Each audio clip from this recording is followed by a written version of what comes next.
स्वागत है दोस्तों आप लोगों का आपके अपने YouTube चैनल हिंदी मंथन पर। मैं रणजय सिंह आप लोगों का तहे दिल से स्वागत, अभिनंदन और वंदन करता हूं।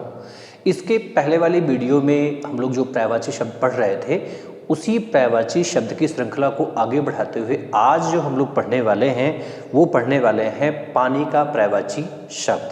किसका?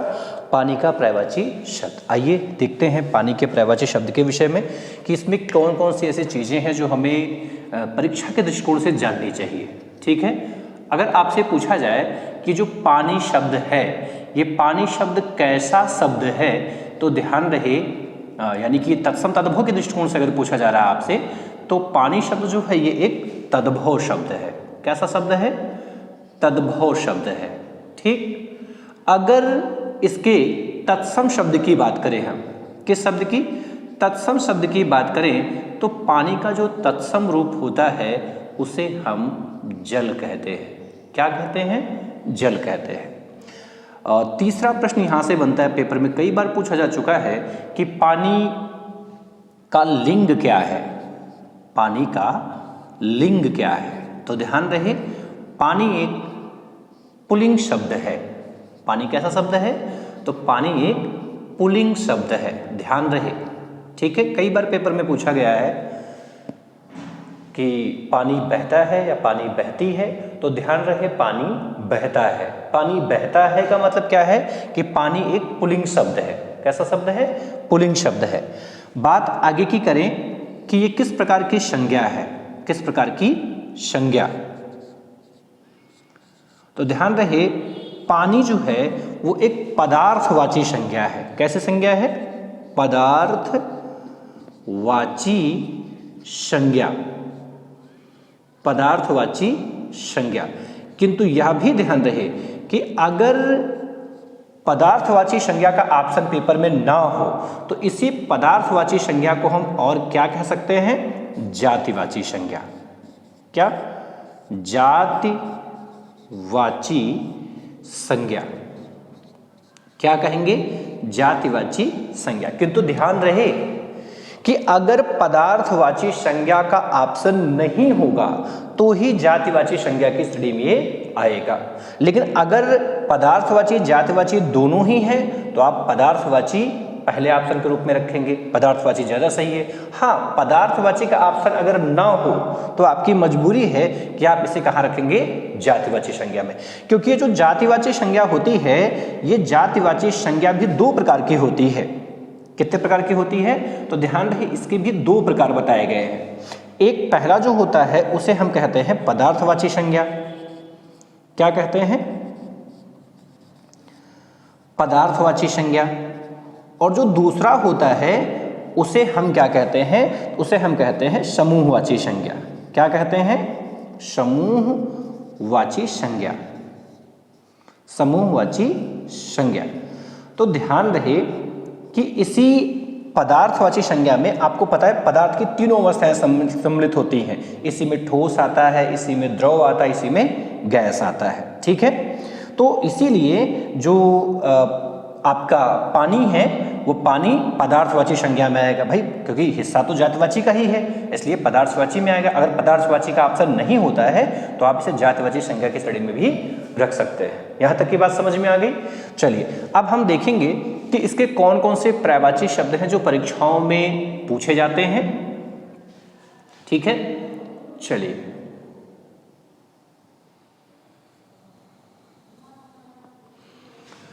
देखिए, तो पानी का एक पर्यायवाची शब्द होता है उदक। क्या है?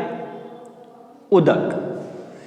कई बार परीक्षा में पूछा गया है कि उदक किसका पर्यायवाची शब्द है।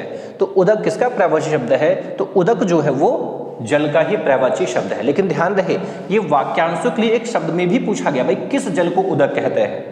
तो ध्यान रहे कि पवित्र जल को, पवित्र जल को, पवित्र जल को हम क्या कहते हैं? तो पवित्र जल को हम उदक कहते हैं। किसको कहते हैं? पवित्र जल को उदक कहते हैं। ठीक, आगे की बात करें, देखो पानी का ही पर्यायवाची शब्द हो जाता है वारी। ठीक है, पानी का ही पर्यायवाची शब्द हो जाता है अप। पानी का ही एक पर्यायवाची शब्द है जिसे हम क्या कहते हैं भैया, जिसे हम कहते हैं आब। क्या कहते हैं? आब। अब इन तीनों ही शब्दों की स्थितियों को ध्यान में समझेंगे हम। देखो, उदक से मैंने बताया कि उदक में क्या पूछता है कि उदक किस प्रकार, यदि आपसे पूछे कि पवित्र जल जो है उस पवित्र जल को किस प्रकार की संज्ञा दी गई है तो पवित्र जल को ही हम उदक कहते हैं। अच्छा, एक बात और बताएं, इसी से एक मिलता जुलता शब्द भी है। जैसे उदक है, एक बार पेपर में पूछा गया है उपल और उदक। क्या? उपल क्या है? उपल। एक उपल है और एक उत्पल है। क्या है? उत्पल। देखो, बहुत थोड़ी थोड़ी सी बारीकी है। ये उपल जो देख पा रहे हैं ये पत्थर का है। किसका? पत्थर का पर्यायवाची शब्द है। और ये जो उपल है ये कमल का है। किसका है? कमल का है। और उदक किसका है? तो उदक तो मैंने बता ही दिया कि उदक किसका है? जल का है। ठीक है, किसका है? जल का है। और दूसरी महत्वपूर्ण बात, ये जो वार, अप और आब हैं ये कौन से जल हैं? तो जो ऊपर से नीचे की तरफ जल गिरते हैं उन जलों को हम क्या कहते हैं? वार, अप और आब। ऊपर से नीचे, ऊपर से नीचे गिरने वाले जल।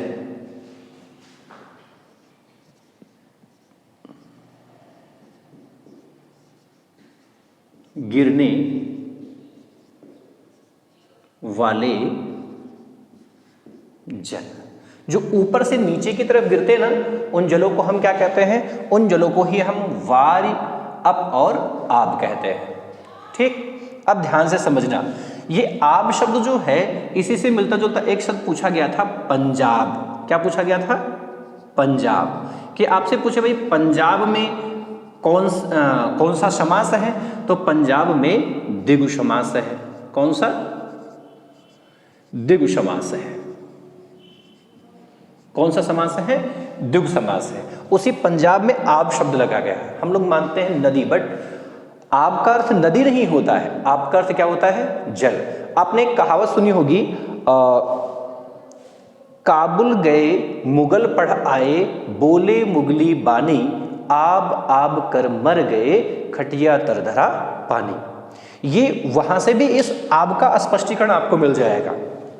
एक बार होता क्या है कि एक व्यक्ति होता है, वो काबुल गया होता है, वहां पर लंबे समय तक रहता है, नौकरी करता है, लेकिन जीवन के अंतिम समय में वो पुनः अपने पैतृक स्थान पर यानी अपने गांव चला आता है।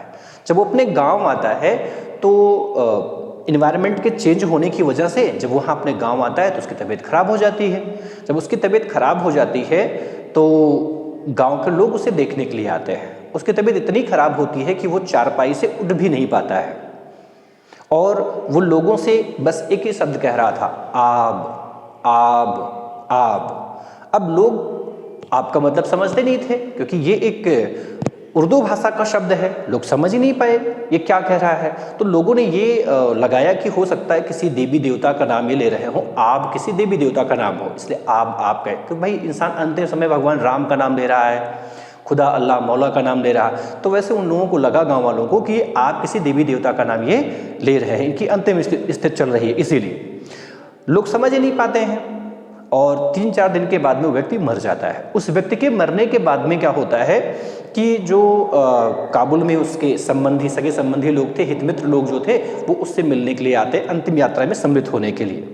जब वहाँ गांव में आते हैं तो स्थितियों का अवलोकन करते हैं, गांव के लोगों से पूछते भाई क्या हुआ था, इनको कैसे मर गए। तो लोगों ने कहा कि भाई हम लोग बहुत ज़्यादा समझ तो नहीं पाए, लेकिन इतना समझ में आ रहा था कि अंतिम समय में ये किसी देवी देवता का नाम ले रहे थे, आब आब आब कह के बुला रहे थे। इतना उन्होंने सुना और वहाँ की स्थितियों को देखा तो उनके जो हितमित्र थे वो सर पे हाथ रख के बैठ जाते हैं। क्यों? क्योंकि वह व्यक्ति, आब का अर्थ होता है जल, पानी मांग रहा था और संयोग से पानी उसके चारपाई के नीचे ही रखा था। वो लोगों से आब मांग रहा था, मुझे पानी पिला दो, मेरे प्राण बच जाएंगे। लोग समझ ही नहीं पाए और वो मर गया। तो तभी से कहावत सामने आई कि काबुल गए मुगल पढ़ आए, बोले मुगली बानी, आब आब कर मर गए, खटिया तर धरा पानी। तो वहां से भी आप समझ पा रहे होंगे कि आप किसका पर्यायवाची शब्द है, तो आप जो है वो पानी का पर्यायवाची शब्द है। वैसे भी आपको पता है कि हर इंसान को अपनी मातृभाषा का सम्मान करना चाहिए, है ना, क्योंकि भारतवर्षोन्नति किसने लिखा है? भारतेंदु हरिश्चंद्र जी ने। वहाँ भी देश के उद्धार की बात भारतेंदु हरिश्चंद्र जी ने की है। और भारतेंदु हरिश्चंद्र जी की एक पंक्ति बड़ी फेमस है, निज भाषा उन्नति अहै, सब उन्नति को मूल, बिन निज भाषा ज्ञान के मिटे नहीं को सूल। यदि आप अपने मन की बातों को किसी के समक्ष अच्छे तरीके से अभिव्यक्त करना चाहते हैं तो उसके लिए आपको अपनी भाषा का सम्यक ज्ञान होना आवश्यक होता है। ठीक है, आगे चर्चा करते हैं। हम पानी को ही तोय कहते हैं, तोय कहते हैं। पानी को ही हम अम्बु कहते हैं, अम्बु कहते हैं। पानी को ही हम नीर कहते हैं। पानी का ही एक पर्यायवाची शब्द है सलिल। क्या है? सलिल। ये भी पेपर में कई बार पूछा गया है, सलिल। ठीक है, पानी का ही पर्यायवाची शब्द होता है शमुवर। क्या होता भैया? शमुवर होता है, शमुवर होता है। पानी का ही एक पर्यायवाची शब्द है सर्वमुख। क्या है? सर्वमुख। पानी का ही एक पर्यायवाची शब्द है जीवन। क्या है? जीवन। पानी का ही पर्यायवाची शब्द है जीवन। ठीक है, ये सब पानी के ही पर्यायवाची शब्द है। ठीक है, अब समझो ये नाम इनको क्यों दिए गए हैं। देखो, तोय कहने का मूल कारण क्या है? ध्यान रहे, जो ओस की बूंद के रूप में जल पाया जाता है उस जल को हम क्या कहते हैं? तोय। किसे कहते हैं भैया? ओस की बूंद के रूप में, के रूप में पाया जाने वाला जल।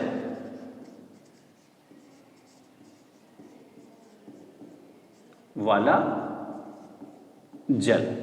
ठीक है, अम्ब किससे कहते हैं? तो ध्यान रहे, मृदु, मृदु एवं मीठे जल को, मीठे जल को हम क्या कहते हैं? अम्बु कहते हैं। ओस की बूंद के रूप में जो जल पाया जाता है उसे तोय कहते हैं, और जो मीठे जल होते हैं उनको हम अम्ब कहते हैं। नीर किसे कहते हैं? कृत्रिम, कृत्रिम, कृत्रिम तरीके से, कृत्रिम तरीके से शुद्ध जल, शुद्ध जल को हम क्या कहते हैं? हम उसे नीर कहते हैं। कृत्रिम तरीके का मतलब होता है भाई, एक तो प्रकृति द्वारा किसी भी चीज को प्योरीफाई यानी शुद्ध किया जाता है। जो पहाड़ों, पर्वतों और झीलों में जो जल पाया जाता है वो प्रकृति द्वारा शुद्ध और साफ। आपको पता है कि पहाड़ी पर्वतीय क्षेत्रों में जो जल बहते हैं वो बेहद शुद्ध माने जाते हैं, वो शुद्ध होता है, साफ होता है। ठीक है, लेकिन हम अपने पीने के लिए क्या करते हैं? प्योरीफायर घर में लगाए रहते हैं, जैसे आरओ हो गया। तो आरओ मशीन के द्वारा जो इस जल को हम शुद्ध करते हैं उसी जल को हम क्या कहते हैं? नीर कहते हैं। ठीक है, क्या कहते हैं? नीर कहते हैं।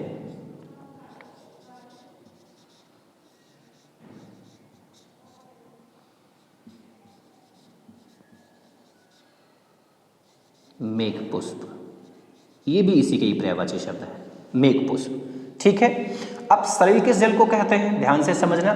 सलिल मतलब होता है स्वच्छ या साफ, है ना, स्वच्छ या साफ जल को, स्वच्छ जल को हम क्या कहते हैं? स्वच्छ जल को ही हम कहते हैं सलिल। एक शब्द इसमें और आता है भैया, ध्यान रहे, कई बार पूछा गया है, पय। क्या पूछा गया है? पय। ध्यान रहे कि जो समवर शब्द दिया गया है, भाई समवर किस जल को कहते हैं? सबसे इंपॉर्टेंट बात तो ये है,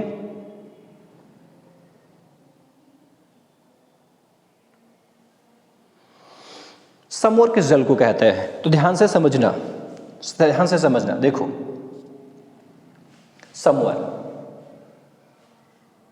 जो भाप के रूप में पाया जाता है, भाप वाष्प के रूप में, वाष्प के रूप में, वाष्प के रूप में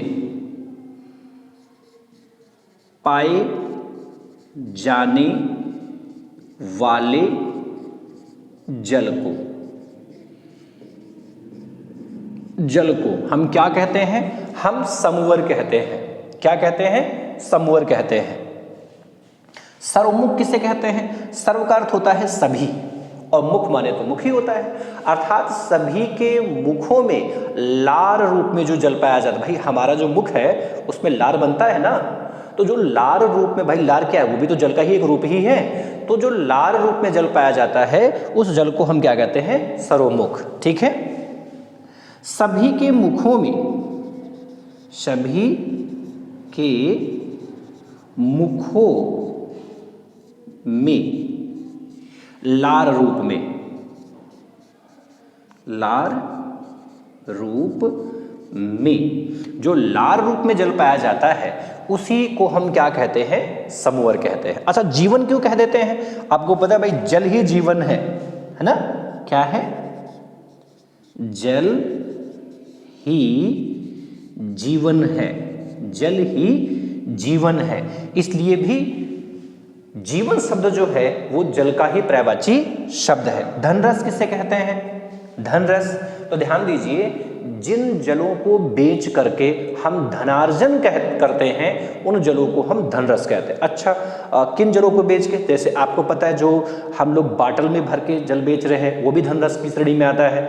या जो लोग हैंडपंप लगवाए रहते हैं, हैंडपंप नहीं स्पेशली उसको हम कह सकते हैं, ये जो सरकार के द्वारा लगाए रहते हैं ट्यूबवेल, ट्यूबवेल स्पेशली कहिए, तो ट्यूबवेल का जल भी तो लोग उसके भी तो पैसे देते हैं, या नहरों में जो जल आता है वो लोग उसके भी पैसे देते हैं। तो जिस भी जल को बेच करके हम पैसा कमा रहे हों उन सभी जलों को किसकी संज्ञा दे सकते हैं? धनरस की संज्ञा दे सकते हैं। ठीक है। तो जिन जल को बेचकर धनार्जन कर रहे हों, जिन जलों को बेचकर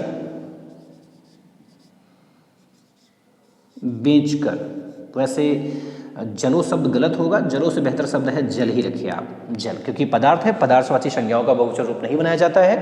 तो जिन जल को बेचकर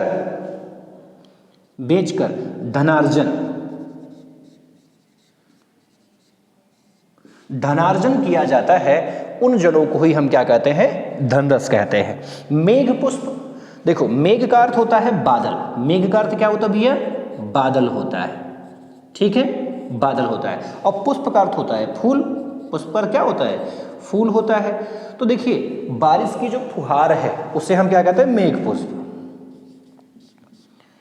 बारिश की फुहार, बारिश की फुहार को हम क्या कहते हैं? मेघ पुष्प कहते हैं। और पय जो है ये दो का पर्यायवाची शब्द है। पय का अर्थ जल भी होता है और पय का अर्थ जो है वो दूध भी होता है। क्या होता है?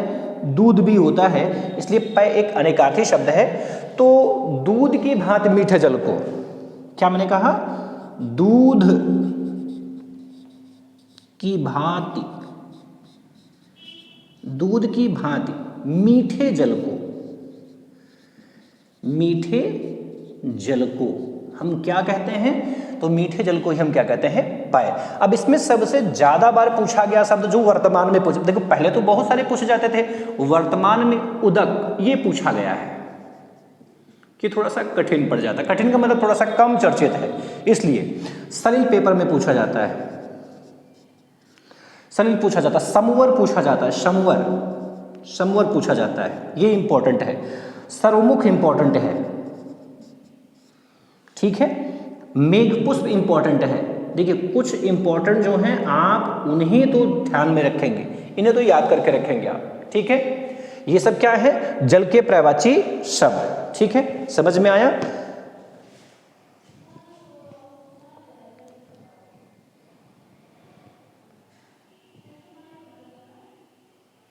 समझ में आया? चलिए आगे चलते हैं। आगे एक बार इसको हम पढ़ेंगे, इसको अच्छे से समझेंगे। अगर आपसे पूछा जाए कि जो पानी है, पानी कैसा शब्द है, तो पानी एक तद्भव शब्द है, ठीक है। पानी का तत्सम रूप क्या होता है, तो पानी का तत्सम रूप जल होता है।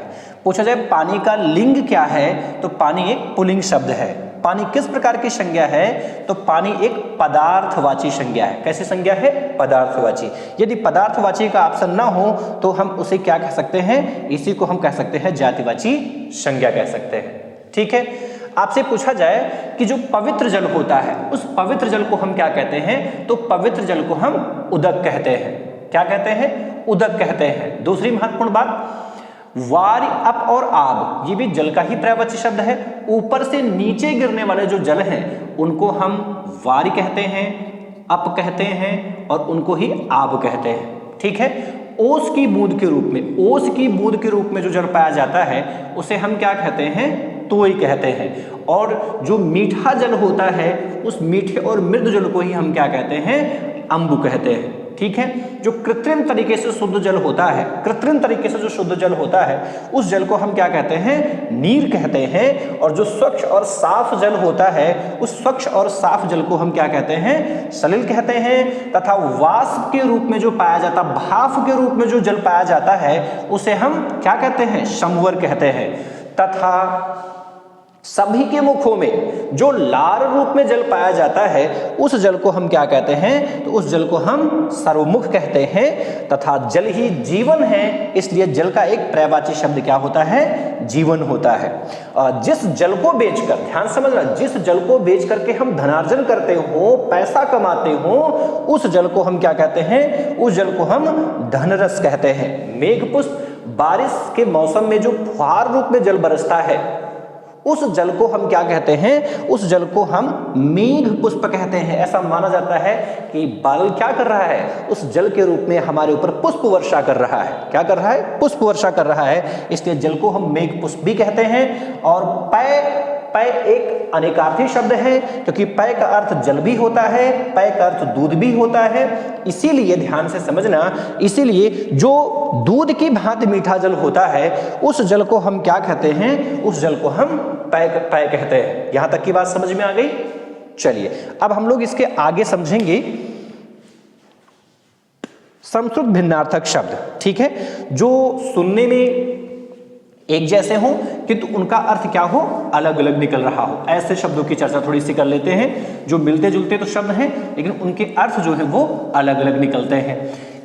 थोड़ी सी चर्चा तो कर ही ली गई थी, देखो ध्यान से समझते चलते हैं। एक तो मैंने आपको बताया कि एक शब्द क्या होता है? उपल होता है। क्या होता भैया? उपल होता है। और एक शब्द क्या होता है?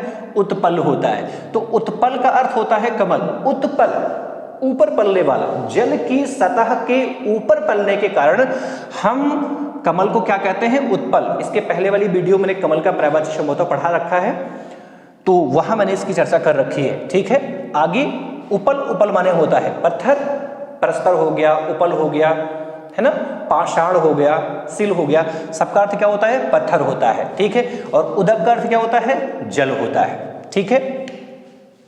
जैसे वार शब्द दिया गया है, इसी से मिलते जुलते शब्द, एक होता है वारिज और एक होता है वारिद। क्या होता है? वारिद। और एक होता है वारी। तो वारिज का अर्थ क्या होता है? वारिज का अर्थ होता है कमल और वारिद का अर्थ होता है बादल। क्या होता है? बादल। ध्यान समझना, वारी का अर्थ होता है जल और जा का अर्थ होता है जन्मा। जल में जन्म कौन लेता है? कमल। हालांकि जल में तो बहुत कुछ जन्म लेते हैं, लेकिन हम प्रायोरिटी किसको देंगे, प्रधानता किसको देंगे, तो वो कमल को देते हैं। अच्छा, वारिद की बात करते हैं तो वारी का अर्थ होता है जल और दा का अर्थ होता है देने वाला। भाई जल हमें कौन देता है? तो जल हमें बादल देते हैं और वारी का अर्थ जल होता ही है, ठीक है। अब हम थोड़ा सा समझेंगे, इसमें देख रहे हैं, इससे मिलता जुलता शब्द क्या है? सलिल शब्द देखेंगे। देखो समझो, यहां देखो पेपर में पूछा गया था एक बार,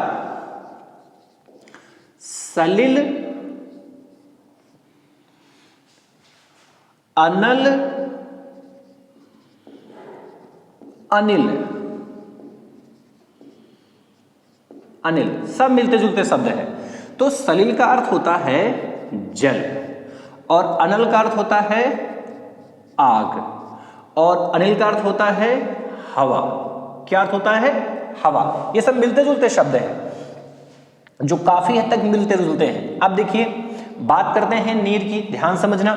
देखो एक शब्द होता है नर, एक शब्द होता है नीर, एक शब्द होता है नृप, ठीक है, ये हो गया। एक शब्द होता है नीरद, एक शब्द होता है नीरधर। मिलते जुलते शब्द की बात करते हैं। एक शब्द होता है नीरज, एक शब्द होता है नीरधि, एक शब्द होता है नीरधाम और एक शब्द होता है नीरनिधि। क्या होता है?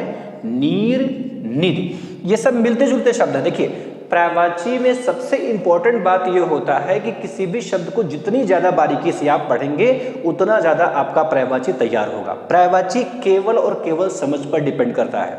चाहता तो मैं पूरा का पूरा वैसे ही लिखवा देता, लेकिन नहीं, मैंने पूरी कोशिश की कि आपको उनके कारण भी बताता चलो, ठीक है।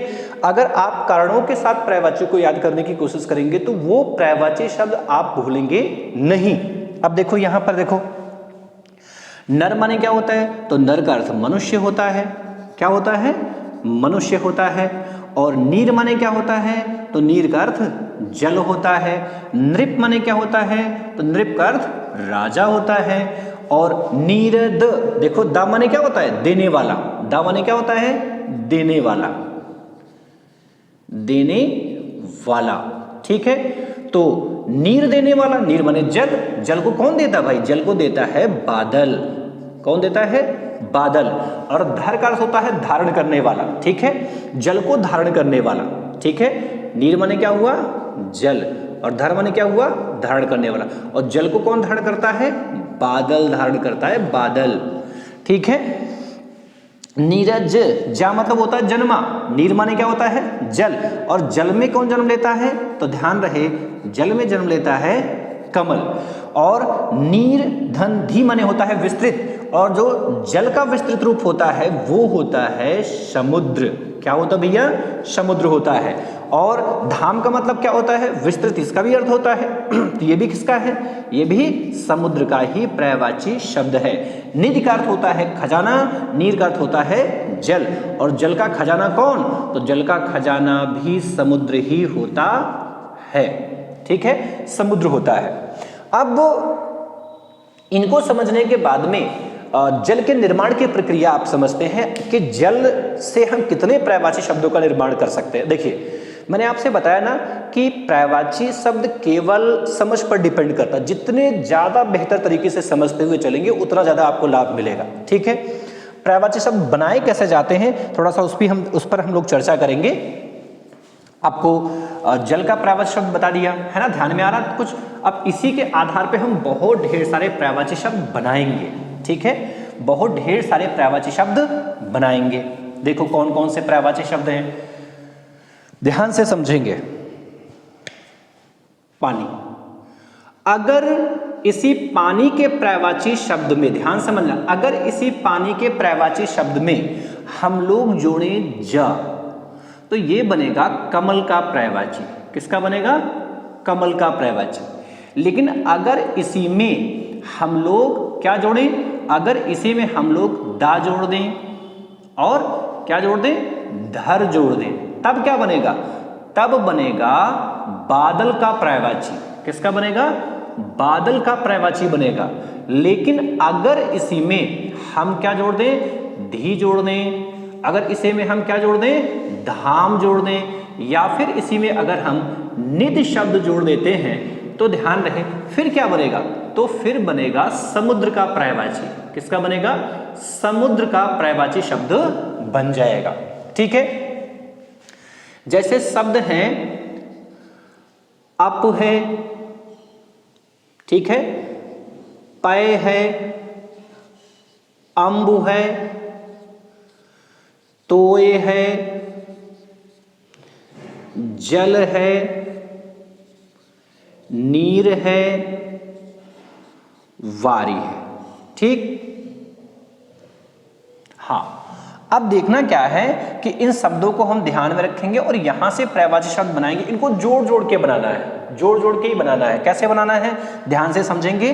देखो अब शब्द है ना, अब इसी में हम अगर इसी को बना देते हैं अब्ज, ध्यान रहे कि अगर अब्ज बनाएंगे तो ये बनेगा अब्ज। क्या बनेगा? अब्ज। और अब्ज जो है ये किसका पर्यायवाची शब्द होता है? तो अब्ज कमल का पर्यायवाची शब्द बनता है। किसका? कमल का। आगे की बात करें, अगर हम इसी को कहते हैं क्या? अब्द। क्या? अब्द। या फिर इसी को हम कहें अब्दधर। अब्दधर, तो ये किसका है? ये हो जाएगा बादल का। ये दोनों के दोनों, ये भी बादल का बनेगा और यह भी बादल का पर्यायवाची शब्द बनेगा।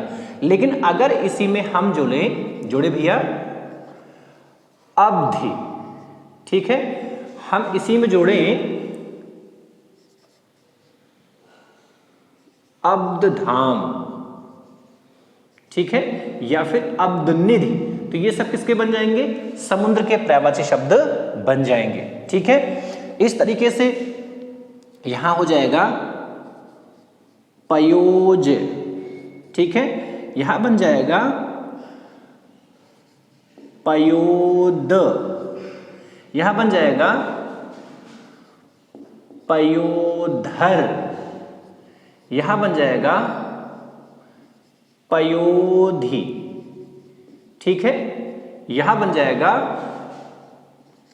पयोधाम और यहां बन जाएगा पयोनिधि। क्या बन जाएगा भैया? पयोनिधि बन जाएगा, पयोनिधि। अब देखिए जहां पर धी है, धाम है, निधि है, वो किसका है? वो है समुद्र का पर्यायवाची शब्द। और जहां पर आपने दा और धर लगाया है वो किसका है? बादल का है। और जहां पर आपने जा लगाया है वो किसका है? वो कमल का पर्यायवाची शब्द है ना। ऐसे ही आप बना सकते हैं अंबुज। अंबुज का अर्थ होता है कमल, ऐसे ही बन जाएगा अंबुद। अंबुद का अर्थ होता है बादल, ऐसे ही होता है अंबुधर। क्या होता भैया? अंबुधर, ये भी किसका है? बादल का है। ऐसे है अंबुधि, किसका भैया? अंबुधि। अंबुध किसका है? समुद्र का है। ठीक ऐसे ही बन जाएगा अंबुधाम और ऐसे बन जाएगा अंबुनिधि। तो इस तरीके से आप ढेर सारे बना सकते हैं। ऐसे ही बन जाएगा तो यज, है ना, ऐसे बन जाएगा तो यद, तो यद, ऐसे ही बन जाएगा। ऐसे ही बन जाएगा इसका जलज, ऐसे बन जाएगा जलद। ऐसे इसका नीर्घ बना लेंगे नीरज और बन जाएगा नीरद।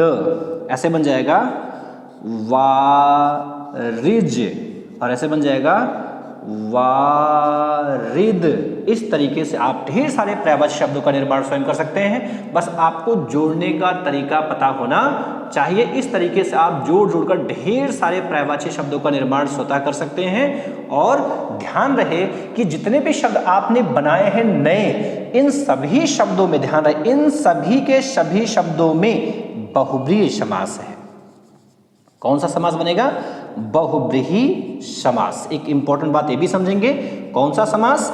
बहुब्रीहि समास बनेगा। सभी शब्दों में आपने अब्ज, अब्धि, अब्ध, पयोज, पयोद, पयोधर, अंबुज, अंबुद, तोयज, तोयद, जलद, जलद, नीरज, नीरद, जितने भी शब्द बना रखे हैं इन सभी शब्दों में क्या बनेगा, इन सभी शब्दों में बहुब्रीहि समास बनेगा। सबसे इंपॉर्टेंट बात ध्यान रहे, इसमें जो आपने अब्ज बनाया है और अब्द बनाया है ना, और अब्धि बनाया है, इन सभी शब्दों में व्यंजन संधि है। कौन सी संधि है?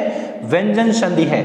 और जो आपने पयोज बनाया है, पयोधर बनाया है, पयोनिधि बनाया है, इसमें देखा जाएगा तो इसमें शब्द में क्या है, इन सभी में विसर्ग संधि है। क्या है? विसर्ग संधि। इन सभी में विसर्ग संधि और इन सभी में क्या है? व्यंजन संधि। इसमें हो जाएगा अप धन जा, अप धन दा, और यहां पर क्या हो जाएगा? पयह धन जा, पयह धन दा, पयह धन धन धर। ठीक है, समझ में आया? तो यहां से आपका संधि भी तैयार हुआ, यहां से आपका समास भी तैयार हुआ और यहीं से आपका पर्यायवाची शब्द भी तैयार हुआ। ठीक है, आई होप यहां तक की सारी बातें आपकी समझ में आ गई होंगी। हम लोग अगले पर्यायवाची शब्द में आपके सामने फिर उपस्थित होंगे। तब तक के लिए धन्यवाद। लेकिन जाने से पहले आपसे पुनः निवेदन करता हुआ जा रहा हूं कि कृपया हमारे इस चैनल को आप लाइक भी करें, सब्सक्राइब करें तथा ज़्यादा से ज़्यादा लोगों के पास में शेयर करें, जिससे कि और लोग भी इसे देखें और उन चीज़ों को समझने की कोशिश करें। ठीक है, दूसरी सबसे बड़ी बात आपसे ये कहनी है कि इसके पहले की जो वीडियो हमारी रही उस पर आप लोगों ने बहुत सारा स्नेह दिया मुझे, जिसकी वजह से ये श्रृंखला आगे बढ़ती चली जा रही है।